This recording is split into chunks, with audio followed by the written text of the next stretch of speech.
Hi ಎಲ್ಲರಿಗೂ ನಮಸ್ಕಾರ. Welcome to my channel. Shravana ಶುರುವಾಗಿದೆ. ಆಗಸ್ಟ್ 8ನೇ ತಾರೀಕು ವರಮಹಾಲಕ್ಷ್ಮಿ ಹಬ್ಬ. ಸೊ ಮನೆಯೆಲ್ಲ ಕ್ಲೀನ್ ಮಾಡ್ಕೊಳ್ಬೇಕು.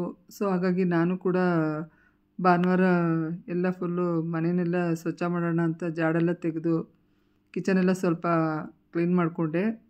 ಹಾಗೆ ವಾಷಿಂಗ್ ಮಿಷಿನ್ಗೆ ಸ್ವಲ್ಪ ಬೆಡ್ ಸ್ಪ್ರೆಡ್ಡು, ಸೋಫಾ ಕವರ್ಸು ಎಲ್ಲ ಹಾಕ್ಕೊಂಡೆ. ಸೊ ಆ ವಿಡಿಯೋನ ನಿಮಗೆ ಶೇರ್ ಮಾಡ್ತಾಯಿದ್ದೀನಿ. ಸೊ ಬೆಳಗ್ಗೆ ನಾನು ಟೊಮೊಟೊ ಬಾತ್ ಮಾಡಿ ಊಟಕ್ಕೂ ಅದೇ ಆಗುತ್ತೆ ಅಂದ್ಬಿಟ್ಟು ಬೆಳಗ್ಗೆ ಟೊಮೊಟೊ ಬಾತ್ ಮಾಡಿಬಿಟ್ಟೆ. ಸೊ ಈ ಹಬ್ಬ ಬಂತು, ಶ್ರಾವಣ ಬಂತು ಅಂದರೆ ಫುಲ್ಲು ಹಬ್ಬಗಳ ಸುರಿಮಳೆ. ಸೊ ಹಾಗಾಗಿ ಶ್ರಾವಣದಲ್ಲಿ ಒಂದು ಸಲ ಎಲ್ಲ ಕ್ಲೀನ್ ಮಾಡ್ಕೊಂಬಿಟ್ರೆ ಸೊ ಎಲ್ಲ ಹಬ್ಬಕ್ಕೂ ಆಗುತ್ತೆ ಅಂದ್ಬಿಟ್ಟು ನಾನು ಫುಲ್ಲು ಎಲ್ಲ ಕ್ಲೀನ್ ಮಾಡಿಕೊಂಡೆ. ಸೊ ಪಾತ್ರೆಗಳನ್ನೆಲ್ಲ ಒಂದು ಸಲ ಎಲ್ಲ ಕಿಚನಲ್ಲಿರೋ ಪಾತ್ರೆಗಳೆಲ್ಲ ತೆಗೆದು ನೀಟಾಗೆಲ್ಲ ತೊಳೆದ್ಬಿಟ್ಟು ಜೋಡಿಸ್ಕೊಂಡಿದ್ದೀನಿ. ಸೊ ಈ ರೀತಿ ಎಲ್ಲ ಕ್ಲೀನಾಗಿ ಎಲ್ಲ ಒಂದು ಕಡೆಯಿಂದ ನಾನು ಕ್ಲೀನ್ ಮಾಡ್ಕೊಳ್ತೀನಿ. ಶ್ರಾವಣ ಬಂತು ಅಂದರೆ ಮೊದಲನೇ ಹಬ್ಬ ವರಮಹಾಲಕ್ಷ್ಮಿ ಹಬ್ಬ ಆಗಿರೋದ್ರಿಂದ ಎಲ್ಲ ಪ್ರತಿಯೊಂದು ಸಾಮಾನುಗಳನ್ನು, ಬೆಡ್ಶೀಟು ಎಲ್ಲವನ್ನೂ ನಾವು ಕ್ಲೀನಾಗಿ ತೊಳ್ಕೊಂಡು ಆನಂತರನೇ ನಾನು ಹಬ್ಬ ಮಾಡೋದು. ಸೊ ಹಾಗಾಗಿ ಫುಲ್ಲು ಶನಿವಾರ ಮತ್ತು ಭಾನುವಾರ ಫುಲ್ಲು ಕೆಲಸ, ತುಂಬಾ ಕೆಲಸ ಇತ್ತು, ಕ್ಲೀನ್ ಮಾಡ್ಕೊಳ್ಳೋದಿತ್ತು. ನನಗೂ ಮೊಮ್ಮಗ ಇರೋದ್ರಿಂದ ನೋಡ್ಕೊಳ್ಳೋದ್ರಿಂದ ಕ್ಲೀನ್ ಮಾಡ್ಕೊಳ್ಳೋಕ್ಕಾಗ್ತಿರ್ಲಿಲ್ಲ ಸರಿಯಾಗಿ. ಸೊ ಈ ಹಬ್ಬ ಬಂದಿರೋದ್ರಿಂದ ಎಲ್ಲನೂ ಕ್ಲೀನ್ ಮಾಡ್ಕೊಳ್ತಾ ಇದ್ದೀನಿ. ಸೋಫಾ ಕವರು, ಬೆಡ್ ಸ್ಪ್ರೆಡ್ಡು ಎಲ್ಲನೂ ತೆಗೆದು ವಾಷಿಂಗ್ ಮಿಷಿನ್ಗೆ ಹಾಕಿ ಪಾತ್ರೆಗಳನ್ನೆಲ್ಲ ತೊಳೆದ್ಬಿಟ್ಟು ಶನಿವಾರ ಭಾನುವಾರ ಇಡೀ ದಿನ ಕ್ಲೀನಿಂಗೇ ಆಯಿತು.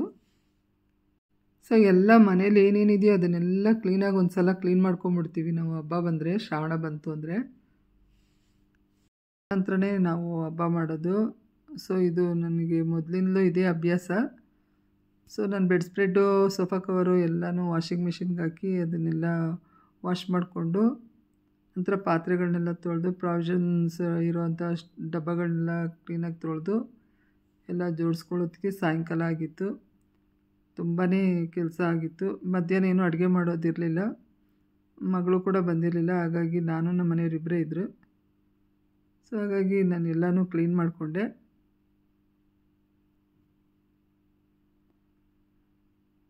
ಆಮೇಲೆಲ್ಲ ಬೆಡ್ ಸ್ಪ್ರೆಡ್ಗಳನ್ನೆಲ್ಲ ಫ್ರೆಶ್ಶಾಗಿ ಹಾಕಿ ಎಲ್ಲ ರೆಡಿ ಮಾಡಿಕೊಂಡೆ.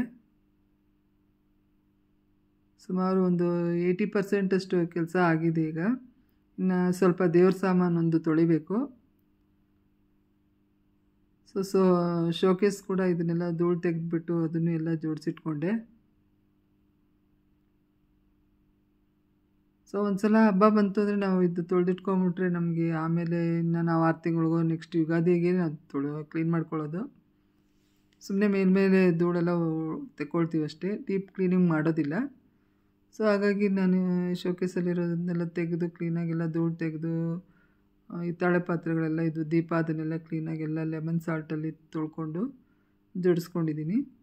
ಇನ್ನೂ ಸ್ವಲ್ಪ ಕೆಲಸ ಇದೆ, ಸದ್ಯಕ್ಕೆ ಇಷ್ಟು ಮಾಡ್ಕೊಂಡಿದ್ದೀನಿ. ನೆಕ್ಸ್ಟು ನಾನು ಬುಧವಾರ ಬರ್ತೀನಿ ನನ್ನ ಮಗಳ ಮನೆಯಿಂದ ವಾಪಸ್ಸು ಬಂದು ಮತ್ತೆ ಉಳಿದ ಕೆಲಸಗಳನ್ನ ಮಾಡ್ಕೊಳ್ತೀನಿ. ಪೂಜೆ ಸಾಮಾನು, ಹೂವು, ಹಣ್ಣು ಎಲ್ಲ ತರೋದಿದೆ. ಸದ್ಯಕ್ಕೆ ಇಷ್ಟು ಮಾಡಿಕೊಂಡು ಎಲ್ಲ ಕ್ಲೀನಾಗಿ ಜೋಡಿಸಿಟ್ಕೊಂಡಿದ್ದೀನಿ.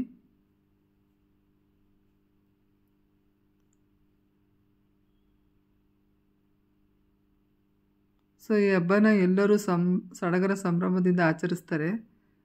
ಪ್ರತಿಯೊಂದು ಮನೆಯಲ್ಲೂ ಬಡವ ಬಲ್ಲಿದ ಅಂದೇ ಈ ಹಬ್ಬನ ಆಚರಿಸ್ತಾರೆ. ಅವ್ರ ಕೈಲಿ ಎಷ್ಟು ಸಾಧ್ಯನೋ ಅಷ್ಟು ಹಣ್ಣು ಹಂಪಲು ತಂದು ದೇವರಿಗೆ ಅರ್ಪಿಸಿ ಪೂಜೆಯನ್ನು ಸಲ್ಲಿಸ್ತಾರೆ. ಸುಮಾರು ಕರ್ನಾಟಕದಲ್ಲಂತೂ ಇದನ್ನು ತುಂಬ ಜನ ಈ ಹಬ್ಬವನ್ನು ಆಚರಿಸ್ತಾರೆ.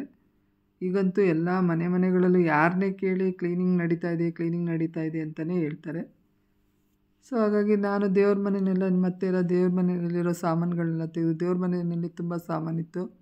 ಸೊ ಅದನ್ನೆಲ್ಲ ನಾನು ಲೆಮನ್ ಸಾಲ್ಟಲ್ಲಿ ತೊಳೆದು ಎಲ್ಲ ಜೋಡಿಸ್ಕೊಂಡೆ. ತುಂಬ ಟೈಮೇನು ತೊಗೊಳ್ಳಿಲ್ಲ, ಬಟ್ ಎಲ್ಲ 10 ದಿವಸ ಮುಂಚೆನೇ ಶುರು ಮಾಡ್ಕೊಳ್ತಾರೆ. ಬಟ್ ನನಗೆ ಮಗಳ ಮನೇಲಿ ಮಗು ನೋಡ್ಕೊಳ್ಳೋಕೆ ಹೋಗೋದ್ರಿಂದ ನನಗೆ ಅಷ್ಟೊಂದು ಟೈಮ್ ಇರಲಿಲ್ಲ. ಒಂದು 2 ಡೇಸಲ್ಲಿ ಎಲ್ಲ ಮುಗಿಸ್ಕೊಂಡೆ ನಾನು. ನೋಡಿ, ಇಷ್ಟು ಸಾಮಾನಿದೆ ಹಿತ್ತಾಳೆದು ದೇವ್ರ ಮನೇಲಿ. ಇಷ್ಟು ಸಾಮಾನು ನಾನು ಲೆಮನ್ ಸಾಲ್ಟ್ ಹಾಕಿ ತೊಳ್ಕೊಂಡೆ. ಬೇಗ ಕೆಲಸ ಏನೋ ಬೇಗ ಆಯಿತು, ಯಾಕಂದರೆ ಲೆಮನ್ ಸಾಲ್ಟ್ ಹಾಕ್ಕೊಂಡ್ರೆ ಬೇಗ ತೊಳ್ಕೊಬೋದು, ತುಂಬ ಉಜ್ಜೋದು ತಿಕ್ಕೋದು ಇರೋದಿಲ್ಲ. ಇನ್ನು ಉಳಿದ ದೇವ್ರ ಸಾಮಾನನ್ನು ನೆಕ್ಸ್ಟು ಗುರುವಾರ ನಾನು ತೊಳ್ಕೊಳ್ತೀನಿ. ಸೊ ಆಲ್ಮೋಸ್ಟ್ ಒಂದು 80 ಭಾಗದ ಕೆಲಸ ಮುಗಿದಿದೆ. ಸೊ ಎಲ್ಲ ಜೋಡಿಸ್ಕೊಂಡೆ ದೇವ್ರ ಮನೆಯಲ್ಲಿ ಈ ತಳೆ ಪಾತ್ರೆಗಳನ್ನೆಲ್ಲ.